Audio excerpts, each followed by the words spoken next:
शौहर के मरने के बाद नजमा को घर से निकाला गया तो इसका कोई सहारा नहीं था। वो दोनों बच्चों को लेकर दाता दरबार के सामने रहने लगी और छोटी मोटी चीजें बेचकर गुजारा करने लगी। इसी तरह इसके बच्चे पढ़ लिख गए। एक सुबह इसके पेट में शदीद दर्द उठा तो बेटे अस्पताल ले गए और डॉक्टर ने कहा ये हमला है। बेटों ने जब ये सुना तो अम्मा को मार मार कर लहूलुहान करके छोड़कर कहीं चले गए, जबकि नजमा के पेट में रसोली थी और वो दर्द से चीखती रह गई। बेटे पढ़े लिखे थे, इस्लामाबाद जाकर सेट हो गए। 10 साल बाद वो दाता दरबार सलाम करने आए तो इनके पैरों तले से जमीन निकल गई, क्योंकि वहां पर बोसीदा कपड़ों में घर में एक कहराम सा मचा हुआ था। नजमा किसी पत्थर की बुत की मानिंद बैठी हुई थी। वो सोच भी नहीं सकती थी कि अनवर इसे इस तरह भी तन्हा छोड़कर जा सकता है। छोटे दो बच्चे थे इसके, एक 5 साल का, एक 7 साल का। वो दूसरे शहर काम के सिलसिले में गया था कि रास्ते में इसकी बस एक खाई में गिर गई। 4 दिन बाद इसकी लाश जब घर पर आई तो एक क्यामत बर्पा हो गई थी। नजमा के लिए सदमा बहुत बड़ा था, क्योंकि इसकी अनवर से बहुत ज्यादा मोहब्बत और दिली वबस्तगी थी। औरत के सर से शौहर का साया का उठ जाना क्या होता है ये सबसे बेहतर शायद वही जानती है जिनके साथ ऐसा वक्त गुजरा हो। खुदा किसी पर ऐसा वक्त ना लाए। बच्चे बेतहाशा बाप की मैयत को देखकर रो रहे थे। इनके आंसू नहीं खुश्क हो रहे थे। सास और जेठ जिठानी का रवैया तो पहले ही नजमा के साथ अच्छा ना था। बस एक अनवर ही था जो इसकी खातिर सबसे लड़ने खड़ा हो जाता था। ना वो अपनी माँ को कुछ कहने देता था और ना ही भाई भाभी को। लेकिन जो इसका साइबान था, जिसके पीछे वो छुप कर दुनिया की गर्म सर्द हवाओं से बचती आ रही थी, वो तो उठ चुका था। अनवर क्या गया, नजमा से जीने का हक तक छिन चुका था। सास ने सफेद जोड़ा नजमा को दे दिया और कहने लगी कि बस मरते दम तक अब तुम यही पहनोगी। इद्दत में भी सारे घर के काम इसकी सास नजमा से ही करवाती थी। जिठानी को पहले ही इससे खार थी, क्योंकि जिठानी की 4 बेटियां थीं, बेटा कोई नहीं था। और नजमा के दोनों बेटे थे। बस इसके दिल में नजमा और इसके बेटों के लिए जी भरकर हसद भरा हुआ था। इसका इजहार भी वो अब खुलेआम करने लगी थी। पहले तो इसे अनवर का डर था, लेकिन अब अनवर ही नहीं रहा तो काहे का डर। जरा सी बात होती तो जिठानी इसके बच्चों को खींच के थप्पड़ मार देती। कहने लगी वो सांप तो मर गया, लेकिन अपने सिपोले हमारे सर पर छोड़ गया। अब इन्हें हम अपना खून पिलाकर क्यों पालें। बड़े भाई की भी अनवर से कभी ना बनी थी, इसलिए वो भी अपनी बीवी को इसके गलत रवैये पर कुछ नहीं कहता था। वो लोग यही जताते थे कि जैसे वो नजमा पर और इसके बच्चों पर एहसान कर रहे हों। पूरे घर पर इनका कब्जा था। नजमा बस चुपचाप सब कुछ सह जाती थी, लेकिन माँ खुद पर हर जबर सह जाती है, लेकिन अपनी औलाद पर होने वाले जुल्म सितम को नहीं सह सकती। मुशाहिदे की बात है कि अगर कोई जानवर भी हो तो अपने बच्चों को किसी को कुछ नहीं कहने देता। वो तो फिर इंसान थी, औरत थी। जैसा दिल वो अपनी औलाद के लिए रखती है, कोई भी इंसान नहीं रख सकता। लेकिन जब तक मुमकिन था नजमा सब्र करती रही, सब्र की घूंट पीती रही, चुपचाप से सारे घर का काम करती थी और उफ तक मुंह से नहीं निकालती थी। बच्चे स्कूल जाते थे, इसको यही था कि बस ये वक्त जल्दी से कट जाए, इसके बच्चे किसी काबिल हो जाएं तो वो अपने बच्चों के सहारे जिंदगी जिए। लेकिन उस वक्त इसके सब्र का पैमाना लबरेज हो गया जब जेठ ने इन दोनों को स्कूल से निकालकर मैकेनिक की दुकान पर लगवा दिया। कहने लगा इनका बाप माल छोड़कर नहीं गया था जो मैं इनको पढ़ाऊं लिखाऊं, मैं अपनी बेटियों को तालीम दिलवाऊं या इन कम बख्तों को पालूं। अच्छा है कि कोई हुनर सीख जाएंगे, हमारी भी जान जल्दी छूट जाएगी। उस वक्त पहली बार नजमा ने जेठ के सामने रोते हुए हाथ जोड़े थे कि भाई साहब ऐसा ना करें, मेरे बच्चों को स्कूल से मत हटवाएं, इन्हें तालीम हासिल करने दें। जैसे ही वो किसी काबिल हो जाएंगे मैं आपका घर छोड़ दूंगी। लेकिन जेठ ने इसकी एक ना सुनी। कहने लगा कि इतना अरसा मैं तुम्हें नहीं पालूंगा, तुम्हारे बच्चे 2-4 साल में कमाने लायक हो जाएंगे, तो अपना बीबी अलग इंतजाम करो और हमारी जान छोड़ो। रोती धोती भाभी पर भी जेठ को कोई तरस ना आया था। बहरहाल सास नहीं चाहती थी कि नजमा जाए, क्योंकि इसे तो मुफ्त की नौकरानी मिली हुई थी। जेठानी किसी काम को हाथ नहीं लगाती थी और सारा काम नजमा के सर पर था। लेकिन एक दिन जो कुछ हुआ, इसके बाद तो नजमा की जिंदगी और भी तंग हो गई थी। नजमा सो रही थी, बादलों की गरज से इसकी आंख खुल गई। जब से अनवर का इंतकाल हुआ था, नजमा को एक स्टोर रूम दे दिया गया था। काट कबाड़ को हटाकर भी वो कमरा बहुत छोटा था, जहां वो अपने दोनों बच्चों के साथ रहती थी। ना वहां पर लाइट थी और ना ही किसी पंखे का इंतजाम था। और ये था कि सहन में खिड़कियां खुलती थीं, तो जो कुदरती हवा आती वो उसी पर गुजारा करती थी। खिड़की के करीब की चारपाई पर वो अपने दोनों बच्चों को लिटा देती, ताकि बच्चे सुकून से सो सकें। कमरे की छत भी ऐसी थी कि लेंटर मौजूद ना था, बल्कि सीमेंट की शीटें बिछी हुई थीं, जिसमें जगह जगह सुराख और कई जगह से वो शीटें टूटी हुई थीं। ना वो गर्मी की तपिश को रोकती थी और ना ही बरसते पानी में कमरे को भरने से रोक सकती थी। उस रात भी ऐसा ही कुछ हुआ था। रात को ऐसी तूफानी बारिश शुरू हुई कि सीमेंट की छत पर हुए सुराखों से पानी अंदर टपकने लगा। बच्चों की चारपाई भी गीली होने लगी। दोनों बच्चे भीगने लगे थे। ये स्टोर रूम सेहिन में बना हुआ था और रात के वक्त लाउंज का दरवाजा बंद होता था और बाकी सब कमरे लाउंज में थे। सेहिन में कोई भी उस वक्त मौजूद नहीं होता था, सिवाय नजमा और बच्चों के। नजमा परेशान हो गई। इसने जैसे ही कमरे से बाहर निकलना चाहा, तो कमरे के बाहर ताला लगा हुआ था। वो बहुत परेशान हुई कि मेरे कमरे के बाहर ताला किसने लगा दिया। पूरे कमरे में पानी भरने लगा था और बच्चे रोने लगे थे। इसने परेशानी से दरवाजा पीटना शुरू कर दिया। बार बार कहने लगी कि दरवाजा खोलो, किसने दरवाजे पर ताला लगाया है। इसको हैरत हुई थी कि कमरे में आखिर ताला कौन लगा कर जाता है। ताला इसकी जिठानी लगाती थी, क्योंकि वो अपने शौहर की गंदी नजरों से वाकिफ थी। काफी देर वो दरवाजा पीटती रही। बच्चे बिल्कुल पानी में भीग चुके थे, रो रहे थे। जब किसी ने ताला खोला, उस वक्त नजमा भी पूरी पानी में भीग चुकी थी। सामने जेठ को देखकर रोने लगी। कहने लगी कि बाहर दरवाजे पर ताला किसने लगाया था। वो कहने लगा, मुझे नहीं पता, शायद तुम्हारी भाभी ने लगाया होगा। मैंने तो शोर की आवाज सुनी तो यहाँ आया तो देखा तो ताला लगा हुआ था। फिर बीवी के तकिए के नीचे से चाबी मिली तो ताला खोल दिया। अब बोलो क्या मुसीबत है जो तुमने रात को शोर मचा रखा है। नजमा कहने लगी, भाई साहब आप देखिए, मेरा कमरा पूरा पानी से भर गया है। मैं बच्चों को कहाँ सुलाऊं, पूरी चारपाई भीग चुकी है। इसने एक नजर नजमा पर डाली और फिर रोते बच्चों पर। न जाने इसे क्या तरस आया, कहने लगा, ठीक है तुम लाउंज में आ जाओ। वहां पर जो तुम्हारा पुराना कमरा है, आज की रात वहां गुजार लो। नजमा ने शुक्र किया और कमरे में आ गई। कमरे में अब भी इसके कपड़े और बच्चों के कपड़े मौजूद थे। इसने सबसे पहले बच्चों के कपड़े तब्दील करवाए और फिर खुद भी अपना लिबास तब्दील करके बेड पर लेट गई। आंखों से आंसू बहने लगे थे। इसे याद आने लगा कि अनवर इससे कितनी मोहब्बत करता था। बच्चों पर वो किस तरह से जान निछावर करता था। कीमती से कीमती कपड़े इन्हें पहनाता था। इसके शौहर के होने से इसकी जिंदगी कितनी पुरसकून थी। ऐसा लगता था कि सारा घर इसी का है, इसी की बादशाहत है। और एक शौहर के चले जाने से वो कैसे आका से गुलाम बन गई थी। टिप टिप इसके आंसू बह रहे थे और अनवर की बातें इसे और भी रुला रही थीं। कहता था कि तुम बहुत खूबसूरत हो नजमा, मैं हमेशा तुम्हें रानी बनाकर रखूंगा। नजमा की शादी होते ही अनवर ने अपनी माँ से कह दिया था कि मेरी बीवी झाड़ू पोछे का काम हरगिज नहीं करेगी। इसके सफेद मोमी हाथ खराब हो जाएंगे। आप एक मुलाजमा रखें और इसके पैसे मैं दूंगा। सास ने उस वक्त तो कुछ ना कहा, क्योंकि बेटे ने तनख्वाह देने का खुद कह दिया था। पूरा दिन में बस एक खाना ही बनाती थी। जैसे ही अनवर घर आता तो अपनी बाइक पर इसे घुमाने ले जाता। कितने हसीन दिन थे, जो कितनी कम मुद्दत के लिए इसकी जिंदगी में आए थे और आकर चले गए थे। इसने बच्चों को देखा तो बच्चों की आंखों से अभी भी आंसू बह रहे थे। हालांकि वो सो चुके थे, लेकिन हिचकियां ले रहे थे। शायद रो रो कर हिचकी सी बंध चुकी थी, इसलिए सोए हुए भी सिसकियां ले रहे थे। अनवर ने तो कभी अपने बेटों की आंख में एक आंसू तक नहीं आने दिए थे। जब बच्चे छोटे थे और भूख से रोते तो अनवर नजमा से कहता कि फौरन से इन्हें फीडर बनाकर दो। मेरे बच्चों को कभी भी रुलाना मत। इन्हें जो चाहिए तो मुझे पहले बता दिया करो। बस मेरे बच्चों की आंखों में आंसू नहीं आने चाहिए। और आज वो कितने ही आंसू देकर जा चुका था।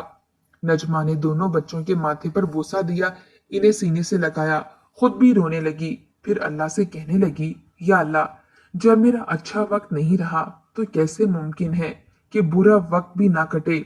इंशाल्लाह जब मेरे बच्चे बड़े होंगे तो मेरा नसीब भी बदल जाएगा। अभी वो यही सोच रही थी कि जब कमरे पर दस्तक हुई। इसने कमरे का दरवाजा खोला तो जेठ सामने खड़ा हुआ था। कहने लगा कि अम्मी की तबीयत बहुत खराब है, आकर देखो इन्हें क्या हुआ है। नजमा हैरान हुई क्योंकि इसकी सास तो शाम को ही अपनी बहन के घर गई थी।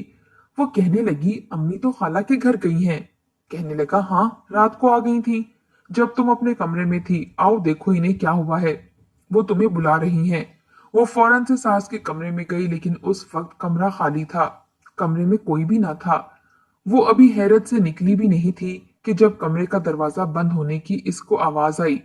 फौरन पलटकर देखा तो जेठ को देखकर इसकी चीख निकल गई।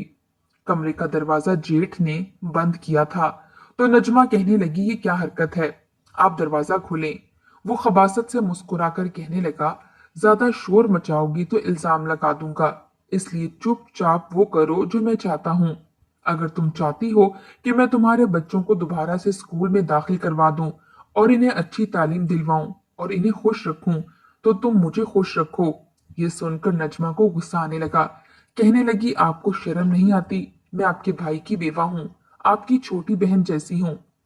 इसकी बात सुनकर वो इससे कहने लगा कि मैंने तुम्हें कभी इस नजर से देखा ही नहीं है। अब तुम अच्छी तरह से सोच लो, तुम्हें बच्चों का अच्छा मुस्तकबिल चाहिए या फिर। नजमा ने कहा कि हटे यहाँ से, मैं अनवर की हूँ और हमेशा उसी की रहूंगी। ये कहकर वो कमरे से निकल गई और अपने कमरे में आ गई।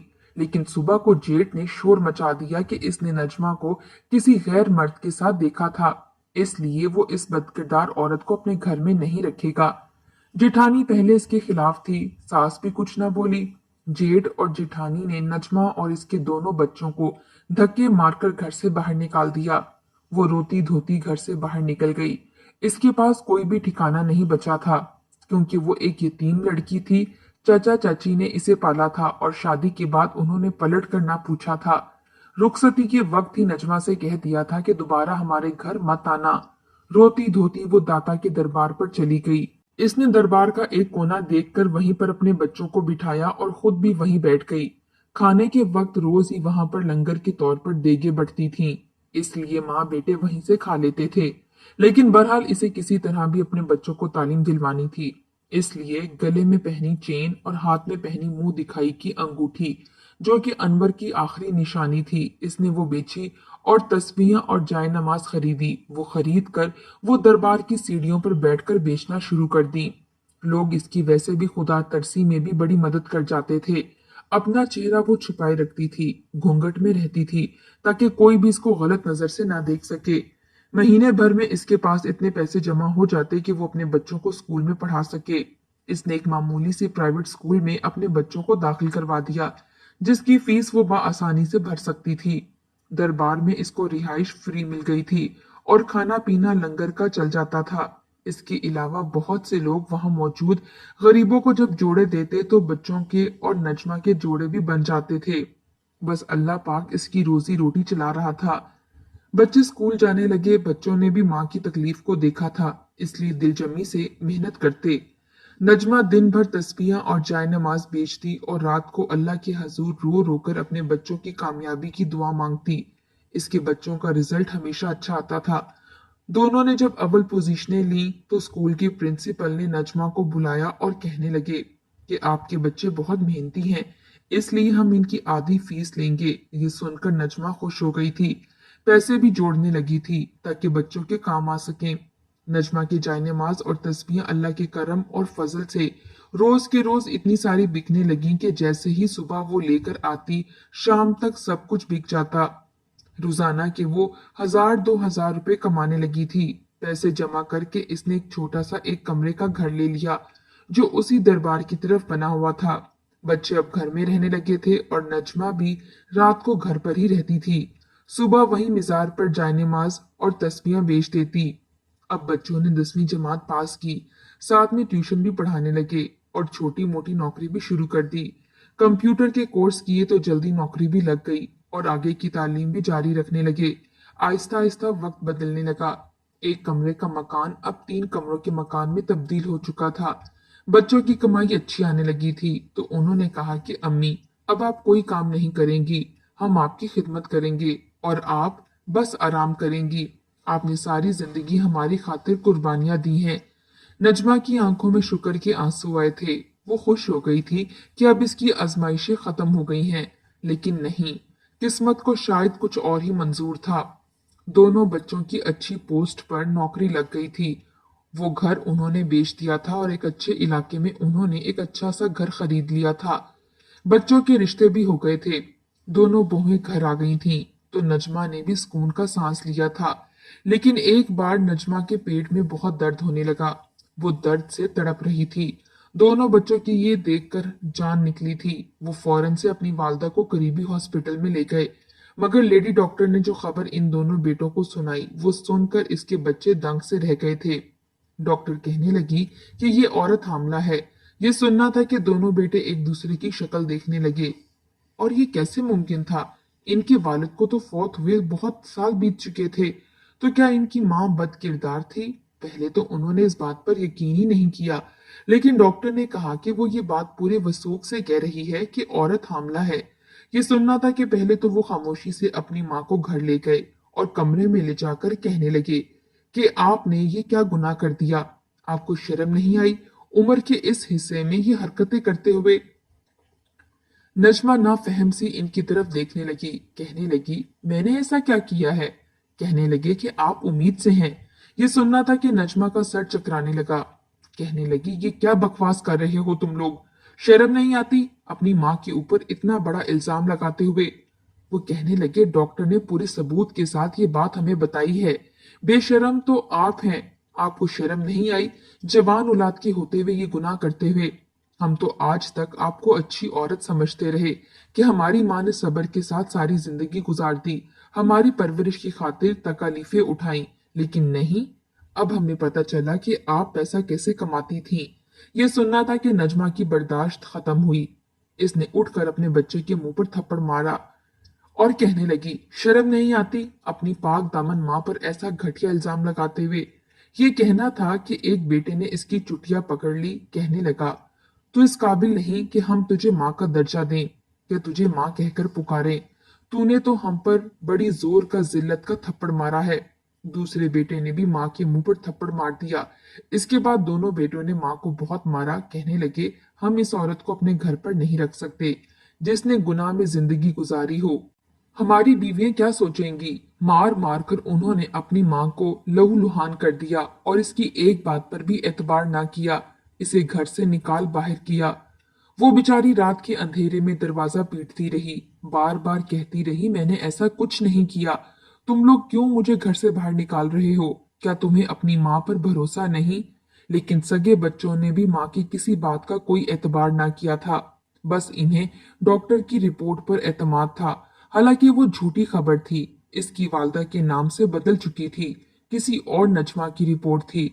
डॉक्टर ने भी गौर ना किया और ना ही बच्चों ने इस रिपोर्ट को तवज्जो से देखा। अगली सुबह जब दरवाजा खोला तो दरवाजे के बाहर कोई ना था। इसकी माँ जा चुकी थी।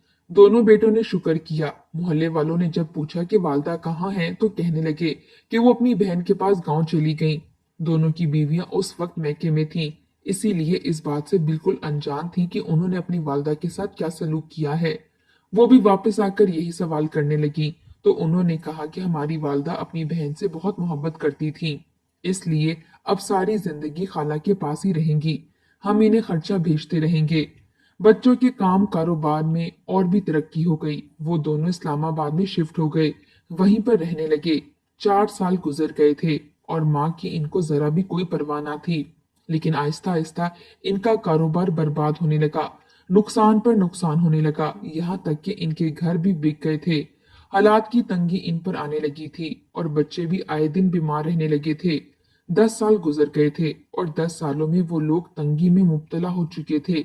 यहाँ तक कि अब तो घर का किराया देने के लिए भी इनके पास पैसे नहीं होते थे। इसलिए बीवियों ने कहा कि दाता साहब के दरबार पर जाकर कोई मन्नत ही मांग लो। हमारे हालात को तो जैसे नजर ही लग गई है। दोनों भाई इस्लामाबाद से लाहौर आए और दाता के दरबार पर जैसे ही दाखिल होने लगे तो सामने का मंजर देखकर इनके होश उड़ गए। सामने वो सादा से कपड़ों में दो मियाँ बीवी बैठे थे जो जाय नमाज और तस्बीहां बेच रहे थे। एक नजमा थी और दूसरा अनवर। अपने बाप को जिंदा देखकर दोनों बच्चे हैरत की तस्वीर बने बैठे थे। नजमा ने जब बच्चों की तरफ देखा तो अपना रुख मोड़ लिया। माथे पर तेवरी चढ़ा ली। बाप ने देखा तो देखते ही अपने लखते जिगर को पहचान चुका था।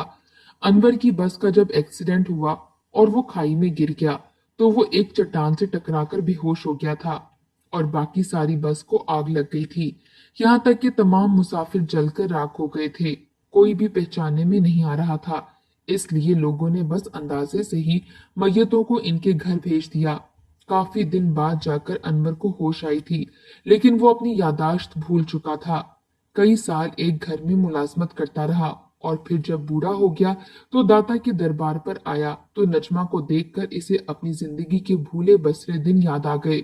नजमा भी इसे देखकर हैरान हुई थी और फिर रो कर इसके साथ लग गई। दोनों ने दाता के दरबार में ही सकूनियत इख्तियार कर ली थी और वहीं पर जाय नमाज बेचते और बाकी का वक्त इबादत करते थे। नजमा ने अपने बच्चों के बारे में सब कुछ इसे बता दिया था, इसलिए गुस्सा तो अनवर को भी था क्योंकि नजमा के पेट में रसोली थी जिसका बाद में अनवर ने इसका इलाज करवाया था।